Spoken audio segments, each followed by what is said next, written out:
Hey everyone and welcome back to the channel. Today, we're diving deep into an organization you've probably heard a lot about in the news, especially recently. NATO? What is it, really? Why was it created? And what does it actually do today? Stick around, because we're going to break down the entire history and purpose of the North Atlantic Treaty Organization in the next 10 minutes. Let's get started. So, let's rewind the clock to the late 1940s. World War II had just ended, but a new kind of tension was brewing. The world was splitting into two major camps. The West, led by the United States, and the East, led by the Soviet Union. This was the beginning of the Cold War.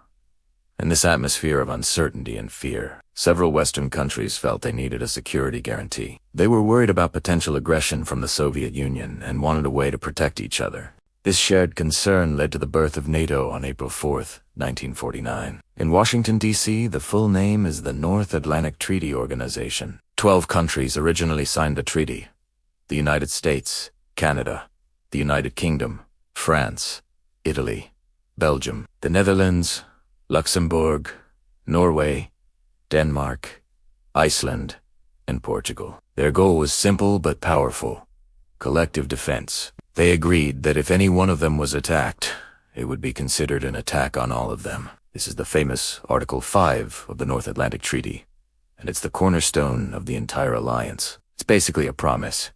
You mess with one of us, you mess with all of us. This principle was designed to be a massive deterrent. For the next 4 decades, during the Cold War, TEAS was NATO's primary job. It was a military and political shield against the Soviet Union and its own alliance, the Warsaw Pact, which was formed in 1955. It's important to note that NATO and the Warsaw Pact never went to war directly. That would have been catastrophic.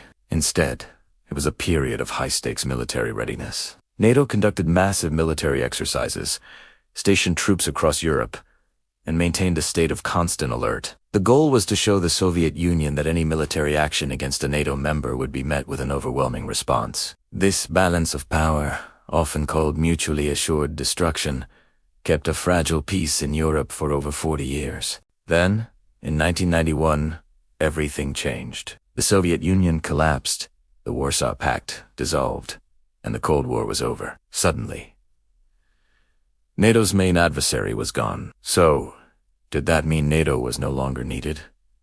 Well, not exactly. Instead of disappearing, NATO began to reinvent itself. Its focus shifted from direct confrontation with a single massive enemy to a new role: crisis management and peacekeeping. The world was still full of conflicts, and NATO saw an opportunity to use its military and political structure to promote stability. This new era also saw NATO expand. Countries in Eastern Europe that were once part of the Soviet sphere of influence, like Poland, Hungary, and the Czech Republic, were now free to choose their own alliances. They saw NATO as a guarantee of their newfound independence and security. In the years that followed, many more countries joined, including the Baltic states of Estonia, Latvia, and Lithuania. This eastward expansion was a huge deal, reshaping the security map of Europe. During the 1990s, NATO put its new role into practice. It intervened in the brutal conflicts in the Balkans, leading peacekeeping missions in Bosnia and later in Kosovo to stop the violence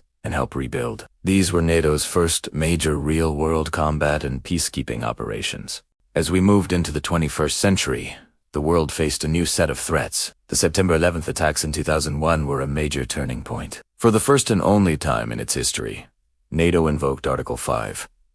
The attack on the United States was considered an attack on all members. This led to NATO's longest and most complex mission: the operation in Afghanistan, which lasted for 2 decades. NATO forces were deployed to help stabilize the country and prevent it from becoming a safe haven for terrorists again. Beyond Afghanistan, NATO has been involved in other operations. In 2011, it enforced a no-fly zone over Libya during the country's civil war. It has also conducted training and support missions in Iraq, helped with anti-piracy operations off the coast of Somalia, and provided humanitarian relief after natural disasters. The alliance has had to adapt to threats that weren't even on the radar in 1949, like cyber attacks and terrorism. And more recently, with Russia's actions in Ukraine, especially the annexation of Crimea in 2014 and the full-scale invasion in 2022, NATO has shifted its focus back towards deterring Russian aggression, increasing its military presence in Eastern Europe to reassure its members there. So, how does this massive organization actually work? It's not just a bunch of generals in a room. At the top is the North Atlantic Council, or NAC. This is the main political decision where representatives from every member country meet. Decisions in NATO are made by consensus, which means every single member has to agree. This can sometimes make things slow, but it ensures that every country is on board. The Secretary General, currently Jens Stoltenberg, is the head of NATO's international staff and chairs the North Atlantic Council. They act as the chief spokesperson for the alliance. Then you have the military side. The military committee is the top military authority, advising the political leaders on strategy. The actual operations are run by Allied Command Operations, which is the headquarters responsible for planning and executing all NATO missions. It's a complex structure, but it's designed to coordinate the political and military efforts of over 30 different countries. At its core, NATO is built on a few key principles. We've talked about collective defense under Article 5. But there's more. To join NATO, a country must be a democracy, respect the rule of law, and have a market economy. The alliance sees these shared values as the foundation of its strength and unity. Ultimately, NATO's importance lies in its ability to provide security and stability for its members. By pooling their resources and standing together, these countries create a defense that is far stronger than what any single nation could achieve on its own. But it's not all smooth sailing. NATO faces some serious challenges today. First, there's the issue of burden. NATO has a guideline that members should spend at least 2% of their GDP on defense. For a long time, many countries fell short of this goal, which has caused tension, particularly with the United States, which carries a large part of the financial and military load. Second, maintaining unity among so many members can be tough. Each country has its own domestic politics and national interests, and getting everyone to agree on a course of action on sensitive issues like relations with Russia or China can be difficult. And finally, the nature of conflict itself is changing. NATO has to constantly adapt to new threats like cyber warfare, misinformation campaigns, and so-called hybrid warfare, where the lines between peace and conflict are blurred. How can a military alliance respond to a cyber attack or a flood of online disinformation? These are the tough questions NATO is grappling with right now. So, from its origins as a Cold War shield to its modern role as a global security actor,